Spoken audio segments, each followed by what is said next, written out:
शेतकरी मित्रांनो नमस्कार. राज्यातील शेतकऱ्यांसाठी पीक विम्याच्या संदर्भात एक दिलासादायक अपडेट समोर आलेला आहे. शेतकरी मित्रांनो, राज्यातील शेतकऱ्यांना आता पीक विम्याचं वितरण केलं जाणार आहे. हे पीक विम्याचं वितरण कोणत्या तारखेला केलं जाणार, हेक्टरी पीक विमा किती मिळणार आणि किती जिल्ह्यातील शेतकऱ्यांना या पीक विम्याचं वितरण केलं जाणार आहे, हे आपण या व्हिडिओच्या माध्यमातून सविस्तर पाहणार आहोत. मित्रांनो, व्हिडिओ शेवटपर्यंत पहा आणि आपलं चॅनल सबस्क्राईब करून घ्या. तर शेतकरी मित्रांनो, जून ते ऑक्टोबर दरम्यान मोठ्या प्रमाणात अतिवृष्टी झाली होती. खास करून जुलै ते ऑक्टोबर दरम्यान मोठ्या प्रमाणात अतिवृष्टी झाली आणि या अतिवृष्टीमध्ये सोयाबीन असेल, कापूस असेल, तूर असेल, अशा बऱ्याच साऱ्या पिकाचं मोठ्या प्रमाणात नुकसान झालं होतं आणि याचेच दावे शेतकऱ्यांच्या माध्यमातून पीक विमा कंपनीकडे केलेले होते. बऱ्याच साऱ्या शेतकऱ्यांनी कंप्लेंट केल्या होत्या, काही शेतकऱ्यांनी कंप्लेंट केल्या नाहीत. परंतु ज्या शेतकऱ्यांनी कंप्लेंट केलेल्या आहेत अशा शेतकऱ्यांना आता या पीक विम्याचं वितरण केलं जाणार आहे.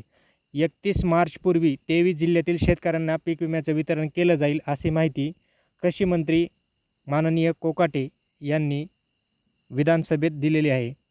मित्रांनो, ही होती अपडेट. माहिती आवडल्यास चॅनल सबस्क्राईब करा. धन्यवाद.